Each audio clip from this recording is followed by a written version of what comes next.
प्रेरणा दी जाती है कि भूत प्रेत से मत डरना, पाखंड में मत फंसना, अपने घर में संध्या और हवन करना, रचाना, अपने घर में विद्वान को बुला करके वेद का प्रचार करना, वेद का प्रचार करना। तेरे घर के अंदर हवन की खुशबू रहे, हवन की खुशबू। और धर्म प्रेमी बंधुओं, गूगल जिस हवन में डाला जाता है, यदि वो गूगल हमको उसका सुगंध यदि हमको मिलता है तो हमारे फेफड़े मजबूत होते हैं, फेफड़े मजबूत होते हैं। गूगल बहुत शक्तिवर्धक है। यदि उत्तम उत्तम औषधियों द्वारा यदि गाय के घृत से यदि हम हवन करेंगे तो मैं सच कहता हूं कि किसी प्रकार की बीमारी शरीर में नहीं लगेगी। बहुत सारी बीमारियों को दूर करने की शक्ति ये यज्ञ रखता है, ये यज्ञ रखता है। बहुत सारी बीमारियों से आप बच जाओगे। पर आज लोगों का यज्ञ पर इतना विश्वास नहीं है, इतनी श्रद्धा नहीं है।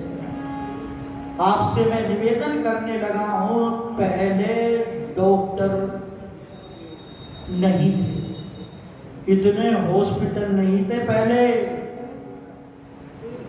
और आज इतने हॉस्पिटल हैं जिसमें भी देखो खचा खच व्यक्ति बीमार है, बीमार। कोई घर बचा हुआ होगा जो स्वस्थ होगा। दवाई से व्यक्ति जी रहा है, दवाई से व्यक्ति जी रहा है। मैं निवेदन करने लगा हूं कि यज्ञ से बहुत सारी बीमारियां दूर हो जाती हैं, यज्ञ से वर्षा हो जाती है, यज्ञ से ही पुत्र की प्राप्ति भी हो जाती है। पुत्रेष्टि यज्ञ किया था महाराज दशरथ ने सिंह ऋषि के सानिध्य में, और 4 पुत्रों की प्राप्ति जो है पुत्रेष्टि यज्ञ से हुई। वो विज्ञान, वो यज्ञ की बात अद्भुत है।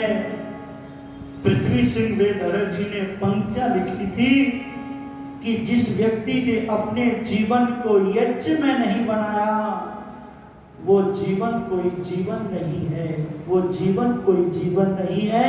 बहुत सुंदर पंक्तियां है, सुनिएगा आप।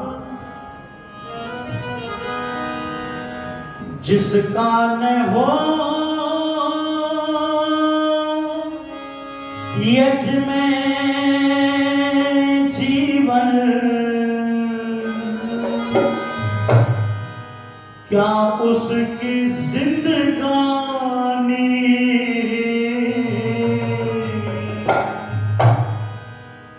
होते हुए जो दान करना, फिर कैसा होना जिसका न हो यज्ञ में जीवन, क्या उसकी जिंदगानी होते हुए जो दान करना, फिर कैसा होता होते हुए जो दान करना, फिर कैसा तन दौलत से बने खजाने यही गए रह जाएंगे, हाथी घोड़े गाय बैल पशु सभी बंधे रह जाएंगे, सभी बंधे रह जाएंगे। बिस्तर बेड पड़े रह जाएंगे, जाए छोड़ प्राणी होते हुए जो दान करना, फिर कैसा होगा जिसका ना हो यज्ञ जीवन, क्या उसकी जिंदगानी होते हुए जो दान करना, फिर कैसा होगा होते हुए जो दान करना, फिर कैसा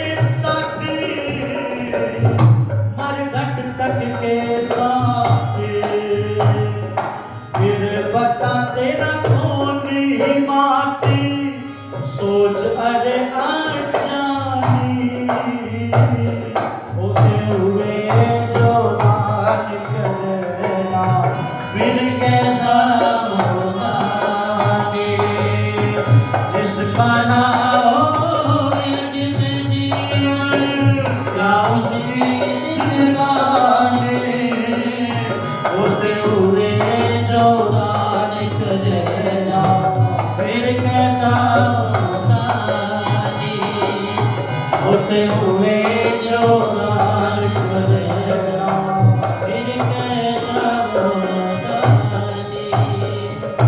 जिसके लिए सजाया करता सुंदर काया तेरी,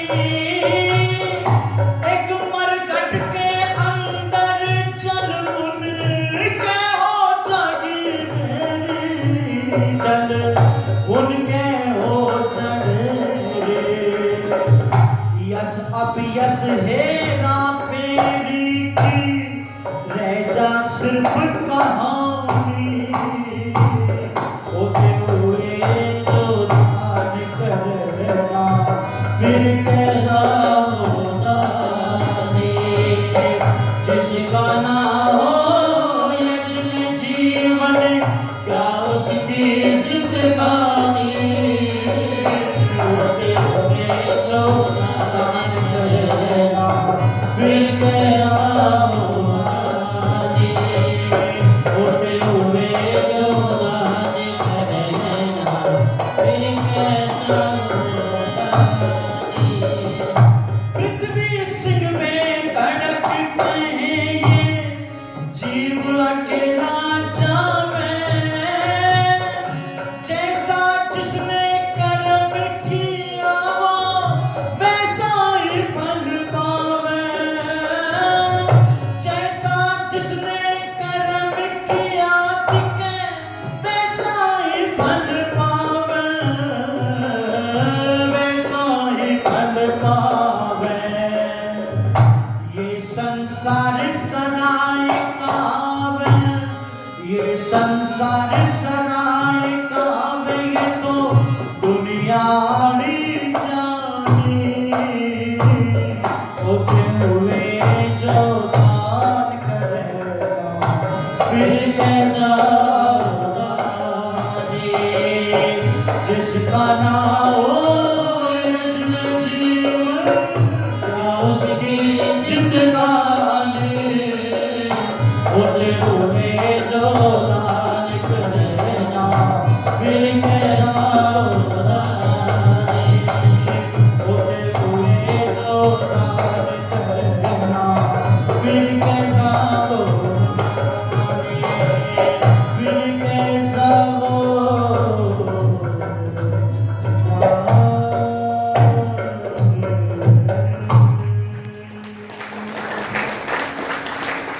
जिसका न हो यज्ञ में जीवन क्या उसकी जिंदगानी, और क्या गजब की बात कही कि जिसके लिए ये काया तू सजाता रहा संवारता रहा, ये शमशान के अंदर एक दिन राख हो जाएगी, ढेरी हो जाएगी। धन्यवाद बाबूजी का।